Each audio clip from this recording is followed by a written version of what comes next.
बिस्मिल्लाहिर्रहमानिर्रहीम viewers, doctor Hasan Farooq Mashwani आपको global perspectives की एक और वीडियो में खुशामदीद कहता है। व्यूअर्स, अगर आप इंटरनेशनल रिलेशंस के स्टूडेंट हैं या अगर आप सीएसएस या पीसीएस वगैरह का कोई एग्ज़ाम देना चाह रहे हैं, तो यकीनन आपको जो सबसे बड़ा प्रॉब्लम होगा या सबसे बड़ा जो चैलेंज होगा वो होगा theories of international politics. International affairs जो हैं उसके कुछ पैराडाइम्स हैं, कुछ थ्योरेटिकल फ्रेमवर्क हैं जिनके तहत आप इंटरनेशनल पॉलिटिक्स के अंदर जितनी भी डेवलपमेंट्स होती हैं आप उनको एनालाइज करते हैं, उनकी हिस्टोरिकल एनालिसिस करते हैं, उसका कंटेम्प्रेरी एप्लीकेशन देखते हैं और उसके जो फ्यूचर प्रोस्पेक्ट्स होते हैं उनको आप एनालाइज कर रहे होते हैं। तो स्टूडेंट्स की और मेरे जितने भी वो हैं करेक्टेड लोग हैं उनकी एक पुरजोर फरमाइश थी कि ये जो थेरीज ऑफ इंटरनेशनल रिलेशंस हैं इसके ऊपर जो है ना वीडियोस अपलोड करवाई जाएँ ताकि स्टूडेंट्स को इसकी आसानी हो इनको समझने में, क्योंकि ये काफ़ी मुश्किल काम है। मैं खुद जब एमफिल और पीएचडी कर रहा था तो मुझे उस वक़्त सबसे ज़्यादा जो मुश्किलात थी वो इन्हीं थ्योरीज़ ऑफ इंटरनेशनल पॉलिटिक्स के अंदर थी। तो let's starts with the brief description of international relations theory. आज इस सीरीज़ ऑफ लेक्चर्स का जो है ना वो पहला अटेम्प्ट है, पहला लेक्चर है। तो आइए स्टार्ट करते हैं कि ये जो थ्योरीज़ ऑफ इंटरनेशनल पॉलिटिक्स है ये क्यों ज़रूरी हैं और इनके क्या-क्या इनके डायनामिक्स हैं।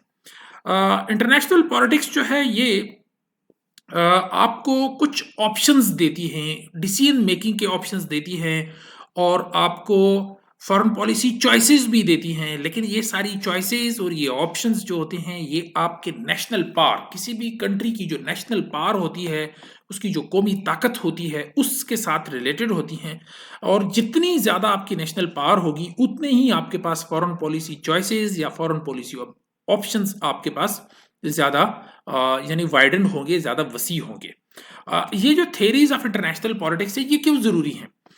Theories in international relations help in building A conceptual framework, कि आपको ये कॉन्सेप्ट देते हैं। मिसाल के तौर पर कहा यह जाता है कि पावर जो होती है, जब कोई स्टेट या कोई कंट्री पावरफुल होती है तो वो अपनी मर्जी से दुनिया के अंदर डिसीजन मेकिंग में वो बड़ी उसको उसको फ्री फ्री हैंड होता है उसका। यानी उसके ऊपर आप चेक नहीं रख सकते। अगर कोई स्पेशली अगर कोई गरीब मुल्क है, कोई छोटा मुल्क है, कमज़ोर मुल्क है, वो तो बिल्कुल भी नहीं रख सकता। तो ये एक पावर का एक फ्रेमवर्क है कि अगर आप पावरफुल हैं तो आपकी जो फॉरेन पॉलिसी है वो काफ़ी एग्रेसिव हो सकती है और अगर आप वीकर हैं तो आपकी जो फॉरेन पॉलिसी है उसके एग्रेसिव होने के चांसेस बहुत कम होते हैं। ठीक है, it would help to analyse properly different aspects of the international politics, कि जो इंटरनेशनल पॉलिटिक्स है उसके डिफरेंट एस्पेक्ट्स होते हैं। लाइक जैसे मैंने आपको पावर की बात की, तो पावर भी कोई, जब हम पावर की बात करते हैं तो यूजुअली लोगों के जहनों में ये आता है कि शायद ये मिलिट्री पावर है। नहीं, पावर जो होती है वो आपकी इकोनॉमिक पावर है, आपकी पॉलिटिकल पावर है, आपके नेचुरल रिसोर्सेज हैं, आपकी मिलिट्री है, ठीक है, आपकी पॉपुलेशन है, आपकी ज्योग्राफी है, आपकी जियो स्ट्रेटेजिक लोकेशन है। ये सारी चीज़ें आपकी पावर डायनेमिक्स के अंदर आती हैं। तो ये डिफरेंट एस्पेक्ट्स जो होते हैं वो सारे आपको एनालाइज करते हैं। आप अपने चॉइसेस और अपने ऑप्शंस को भी एनालाइज कर रहे होते हैं और आपका जो काउंटर पार्ट है, ख्वाह वो आपका दोस्त है या दुश्मन है, उसको भी टेबल पे रख के एनालाइज कर रहे होते हैं कि उसके साथ जब मैंने डील करना है तो मैंने कैसे डील करना है उनको। Theories in IR enables us in understanding historical, contemporary developments and its implication on the future world politics। जो IR जो है वो आपको हिस्ट्री और जो करंट वर्ल्ड होती है वो और जो फ्यूचर उसके जो एस्पेक्ट्स होते हैं उन सबको कनेक्ट करके आपको एक फ्रेमवर्क में जो है ना सारी चीज़ें क्लियर करने में हेल्प आउट करती हैं। कि जी फॉर एग्जांपल मैं अगर आपको ये बात कहूँ कि मैं अक्सर ये कहा करता हूँ कि जो यूनाइटेड स्टेट्स 20th सेंचुरी में जिस तरह पॉलिटिकल मूव्स ले रहा था, जो उनका जो पॉलिटिकल स्ट्रेटजीज थी, आज 21st सेंचुरी में जो चाइना है, राइजिंग चाइना, उसकी भी तकरीबन स्ट्रेटजीज ऑलमोस्ट उसकी रेप्लिकेशन है, उसकी जो है ना उसी को वो कॉपी किया जा रहा है। तो ये क्या है, ये एक हिस्टोरिकल पर्सपेक्टिव है। फिर दूसरा ये कहा यह जाता है कि no one is your friend and no one is your enemy. ठीक है, और हिस्ट्री में ऐसी कई मिसालें मिलती हैं, जैसे वो सेकेंड वर्ल्ड वॉर में यूनाइटेड स्टेट्स और रशिया ने मिलकर जर्मनी और जापान को हराया और जैसे ही जंग खत्म हो गई तो दोनों आपस में शुरू हो गए।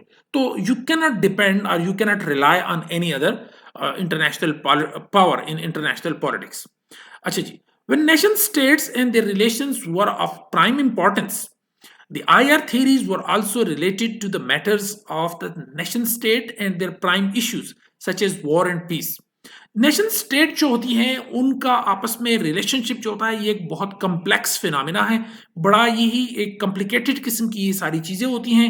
इवन कहते हैं कि अगर आपका कोई दोस्त भी है तो उसके साथ भी आपका कहीं न कहीं कोई ना कोई कॉम्पिटिशन और कहीं न कहीं जो है ना कॉन्फ्लिक्ट ऑफ इंटरेस्ट उसके साथ भी चल रहा होता है। तो ये बड़े डेलिकेट इसके वो होते हैं कि भई आप ये नहीं कह सकते कि कोई, और दूसरी तरफ ये होता है कि आपके अगर कोई दुश्मन है तो उसके साथ भी आपका कहीं न कहीं पे कोई ना कोई कोऑपरेशन चल रहा होता है। जैसे कि इस वक़्त यूनाइटेड स्टेट्स और चाइना आपस में ग्रेटेस्ट राइवल हैं इंटरनेशनल पॉलिटिक्स के एक-दूसरे के, लेकिन एट द सेम टाइम दोनों एक-दूसरे के लार्जेस्ट ट्रेडिंग पार्टनर भी हैं। तो ये सारी कॉम्प्लेक्सिटीज़ जो होती है इंटरनेशनल पॉलिटिक्स की, वो थ्योरीज़ आपको इनको समझने में मदद करती हैं। अच्छा, when nation states actors and events came to influence the international politics and international relations philosophy.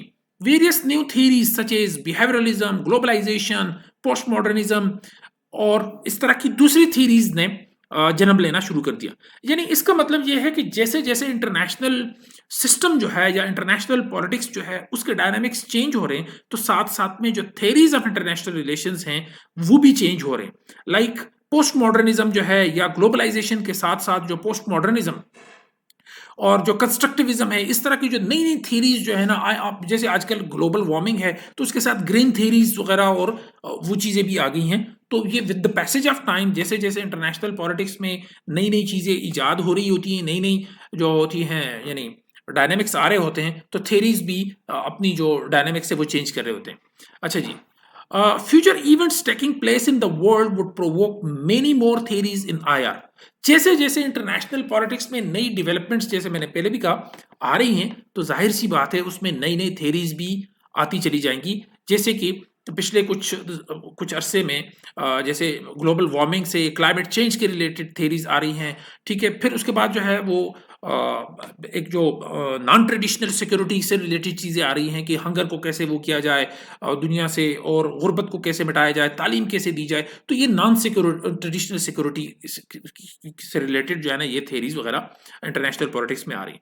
International relations as in other social sciences sometimes develop around values and they may also contain vision about the future world. अच्छा, कुछ values भी होती हैं international politics के अंदर कि उसके ऊपर भी जो है ना इंटरनेशनल रिलेशंस की जो थेरीज हैं वो बेस्ड करती हैं।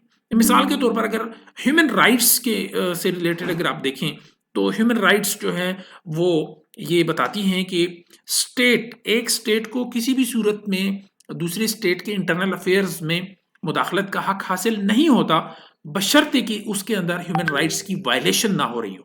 अगर किसी एक स्टेट के अंदर ह्यूमन राइट्स की वायलेशन हो रही है तो कोई दूसरा स्टेट उसके अंदर, आज की जो मॉडर्न वर्ल्ड है वो ये कह रही है कि वो ह्यूमन राइट्स जो वायलेशन है उसके ऊपर वो उसमें इंटरवीन भी कर सकती है, ठीक है। अच्छा, इसी तरह theory helps us to systematically understand and structure our thinking of the world. कि एक सिस्टमेटिक तरीके से, जैसे मैं आपको बताता हूँ कि जो rise of the great power होता है, कहते हैं कि कोई भी जो पावर होती है या जो राइजिंग ग्रेट पावर होता है वो पहले क्या करता है, अपनी इकोनॉमी को बिल्ड करता है, फिर उसके साथ साथ अपने मिलिट्री और उसको जो है ना वो इनहेंस कर रहा होता है, फिर वो अपने पॉलिटिकल इन्फ्लुएंस रीजन के अंदर जो है ना उसको बढ़ा रहा होता है, और फिर वो जाके ग्लोबल सिस्टम के अंदर एक ग्लोबल हेजेमान बनने का ख्वाब देख रहा होता है। तो ये एक सिस्टमैटिक तरीके से ये सारा जो ग्रेट पावर्स होती है वो राइज करती हैं और फिर ग्लोबल सिस्टम पे अपना इन्फ्लुएंस बरकरार रखती हैं, ठीक है। अच्छा, it is necessary to identify the best possible theory that would help us in this direction. और ये जितनी नई नई डेवलपमेंट्स होती हैं और नई नई डायरेक्शंस होती हैं, नए नए इंसिडेंट्स आते हैं, तो इसके साथ जाहिर सी बात है कि डिफरेंट थेरीज हैं। मिसाल के तौर पर रियलिस्ट थेरी है जो सिर्फ पावर के ऊपर बेस्ड है, लिबरलिस्ट थेरी है जो कोऑपरेशन के ऊपर बेस्ड है, कंस्ट्रक्टिविस्ट कहते हैं कि जी जो everything is constructed, post modernist जो है वो कह रहे हैं डीकंस्ट्रक्ट करें चीज़ों को, पैराडाइम्स को, एग्जिस्टिंग जो वो है उनको डीकंस्ट्रक्ट करें, क्योंकि जो ह्यूमन बीइंग जो है आफ्टर ऑल ये एक मशीन नहीं है, ये कहीं ना कहीं किसी न किसी हवाले से इसकी पर्सनल लाइक्स डिसलाइक या कोई ना कोई एफिलिएशन होती है। तो ये अलाउ करते हैं ह्यूमन बीइंग को कि ये आप इसको अप्लाइड साइंसेस की तरह जो है ना सोशल साइंसेस को नहीं ले सकते। Another view holds that there is no need to identify any particular theory as important और ऑल इंक्लूसिव इन आईआर। अच्छा, कुछ इसके अपोनेंट भी लोग हैं कि जो ये समझते हैं कि हर चीज को थ्योरेटिकल फ्रेमवर्क के तनाजुर में देखना या उसको इवेल्युएट करना ये जरूरी नहीं है, क्योंकि कोई एक सिंगल हैंडेडली कोई एक थ्योरी किसी भी इंटरनेशनल पॉलिटिकल जो पॉलिटिकल अफेयर्स की जो टोटल वो होती है उसको कवर नहीं कर पाती। लिहाजा ये एक कंटिन्यूस प्रोसेस है और ये चीज़ें आती चली जाएंगी। लिहाजा किसी थ्योरी को बहुत ज़्यादा इंपॉर्टेंट देना भी क्योंकि ये कोई लॉ नहीं है, ये मैं खुद भी इस चीज़ पे बिलीव रखता हूँ कि ये थ्योरी है, ठीक है, ये लॉ नहीं है, कोई कानून नहीं है, ये एक सिर्फ और सिर्फ एक थ्योरी है, एक परसेप्शन है, एक पैराडाइम है। लिहाजा आप इसके ऊपर ये कहीं पे तो पूरी तरह ये अप्लाई हो सकता है और हो सकता है कहीं कहीं पे ये बिल्कुल भी अप्लाई ना हो रहा हो। As theories develop around human observations, these would be divergent. The best strategy would be to seek the help of all these theories in an issue based approach। अच्छा, ये कह रहे हैं कि जी जब कोई और इंक्लूसिव वो नहीं है थ्योरी, ठीक है, डिफरेंट इश्यूज को डिफरेंट पैराडाइम्स या डिफरेंट थ्योरेटिकल फ्रेमवर्क के हिसाब से देखना बनता है, तो लिहाजा फिर आपके पास एक ऑप्शन जो बेस्ट ऑप्शन बचता है वो ये है कि आप इश्यू बेस्ड, यानी एक इशू आया उसको आपने एक उसके ऊपर वो किया। इसीलिए जब आप इंटरनेशनल रिलेशंस के अंदर जब आप रिसर्च पे जाते हैं, एमफिल में, बीएस में आया, पीएचडी में, तो आप हर टॉपिक पे एक से ज्यादा थ्योरीज भी लग जाती हैं और हर टॉपिक जो होता है वो दूसरे से थ्योरेटिकल फ्रेमवर्क में या थ्योरेटिकल अप्रोच में डिफरेंट होता है। In social science discipline it is difficult to formulate a single principle theory applicable to all problems। Different theories may be required to resolve different kinds of issues। ये बात मैं पहले भी कर चुका हूं कि different theories चाहिए होती हैं different issues को, different developments को address करने के लिए। ये तो इसका एक brief सा introduction मैंने करा है आपको कि ये theories of IR जो हैं वो क्यों जरूरी हैं और इनको पढ़ने का क्या फायदा है और इनको कैसे डील किया जा सकता है। इंशाल्लाह नेक्स्ट जो हमारी वीडियो होगी उसमें हम लिबरलिस्ट थ्योरी को देखेंगे कि जो लिबरल थ्योरी है इंटरनेशनल पॉलिटिक्स की वो कैसे काम करती है और उसके क्या खदोखाल हैं। अपना बहुत सारा ख्याल रखिए। अस्सलाम वालेकुम।